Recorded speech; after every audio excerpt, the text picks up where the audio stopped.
Okay, start off by adding this to your 2.1 notes.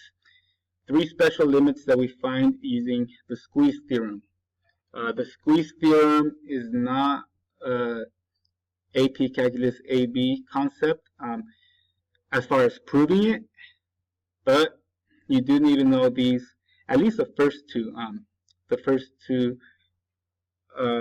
limits that I'm showing you here. So copy that down. Let's look at an example. So the limit of 3 times 1 minus cosine x over x. So if we simply apply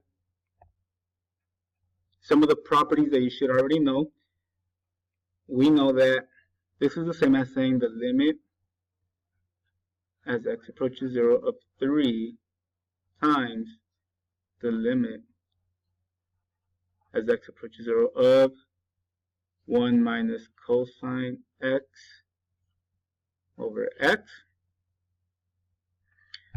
So just like in that last video, the limit of a function that has no x in it, this x approaching 0 does not play an effect on it, so it's still just 3 times, from the squeeze theorem,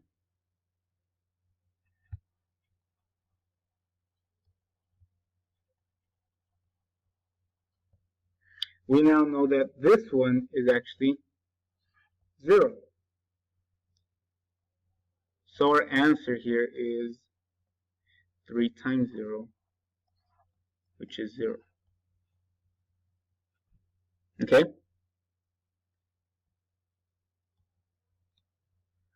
Let's try this one.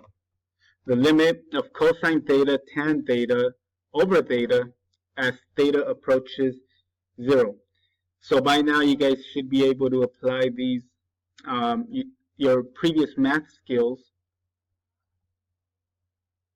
So right here you guys can see that tan theta is the same as sine over cosine.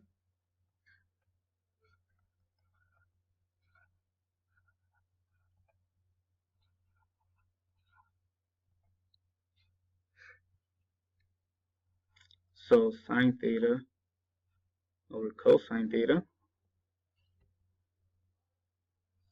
over theta.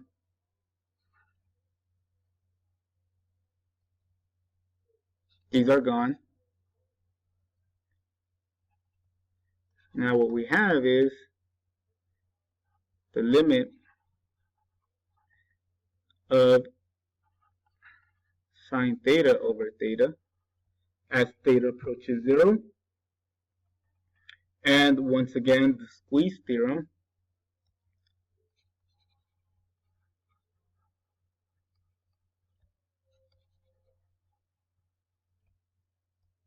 is a theorem that allows us to say that this is equal to 1.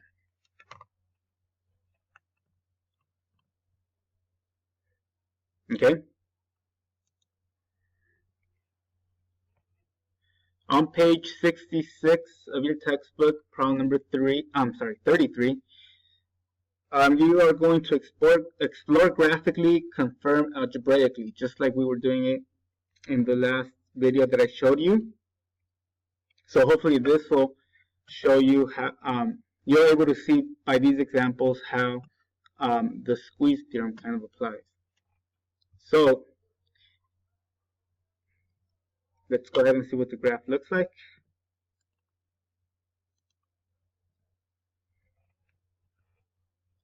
So sine squared theta over, or sine squared x over x.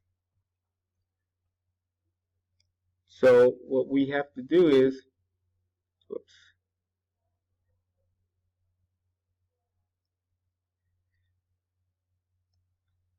we have to pick values that get arbitrarily close to x equals 0 from the left side.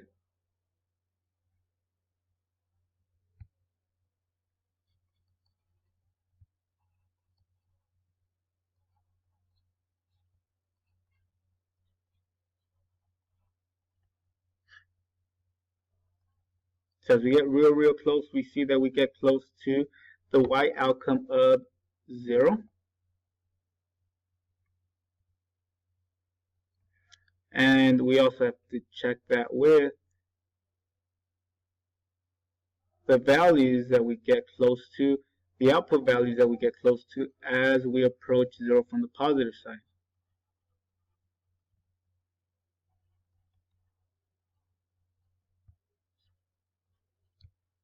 Okay, and we see that that's also 0.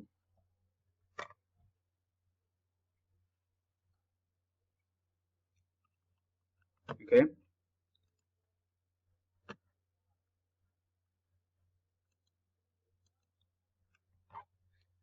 So how do we use this, or how do we apply the squeeze theorem here, or how can we apply the squeeze theorem here? What we're going to do is we're going to break this down to sine times sine, or sine x times sine x.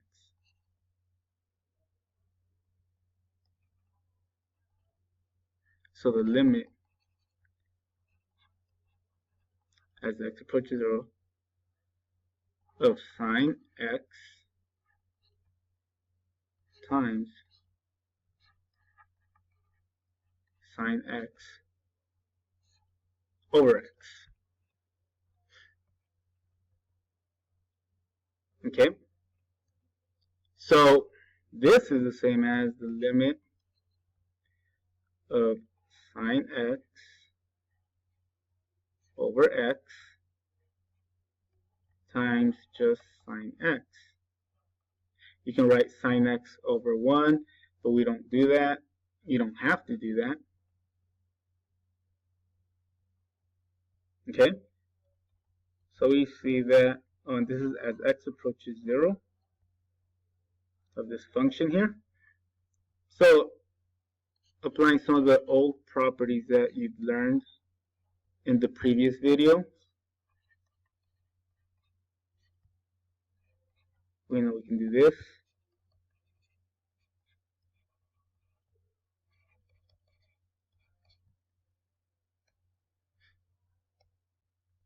Okay. Now we already know that from the squeeze theorem, we get 1. Okay, this one, however, is 0. So anything times 0 is 0. That's the answer. Okay, which I guess makes sense with the graph that we saw. On page 66, problem number 30, so also on page 66, same thing, explore graphically, confirm algebraically. So the limit of sine of 2x over x as x approaches 0, that's this graph here.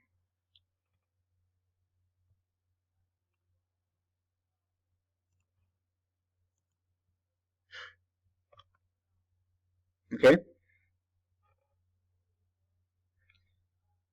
so we see that from the left,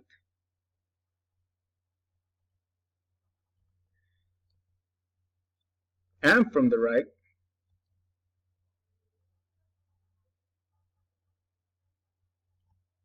we're approaching the same value, the same output value of 2.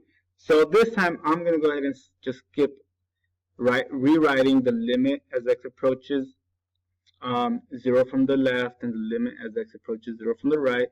I can see graphically that the limit will exist, and the limit of sine of 2x over x as x approaches 0 is 2. Okay, I know that because I'm looking at the graph. It's easy to see. Okay, However, if we go ahead and do the direct substitution, and I forgot to do this in the last example, it just hit me. But if we do sine of 0 over 0, this equals 0 over 0, that's indeterminate form. So we need to do more work. In this case, we need to apply the squeeze theorem.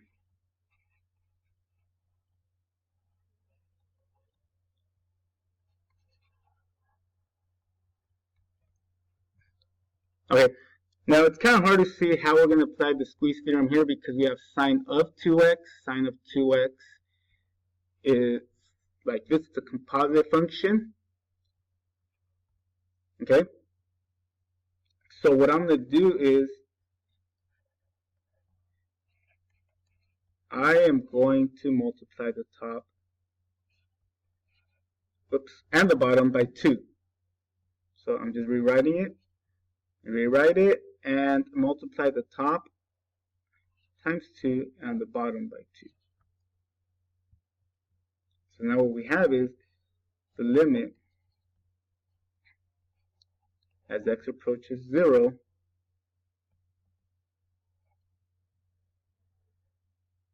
of 2 times sine of 2x over 2x.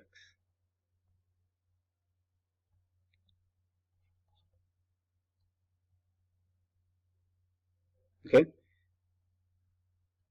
so these 2's that I multiplied by are still here. There they are. Okay, fair game. You guys know this from previous math classes. You can multiply by a number over a number. Nothing changes. In this case, we multiply by 2 over 2. Now, the reason why is because we can actually apply. So what I'm going to do is I'm going to split this up and show you how we're going to apply the squeeze theorem here.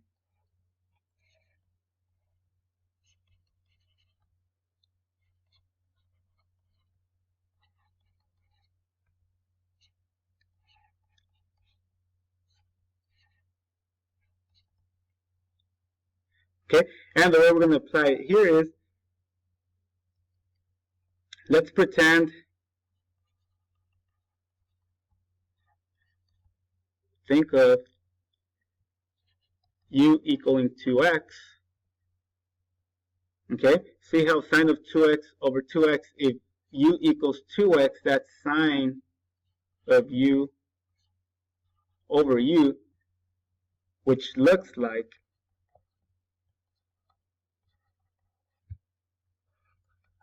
sine x over x, which is the first property I showed you on the squeeze theorem. The limit as this approaches, the limit of x as this approaches 0 is going to be 1. So very similarly,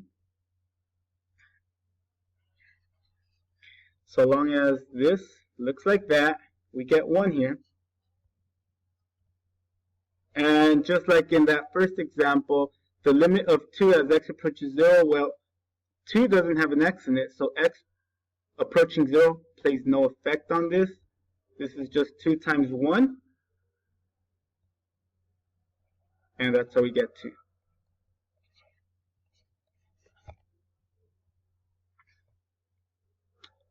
Okay, I will see you guys tomorrow in class.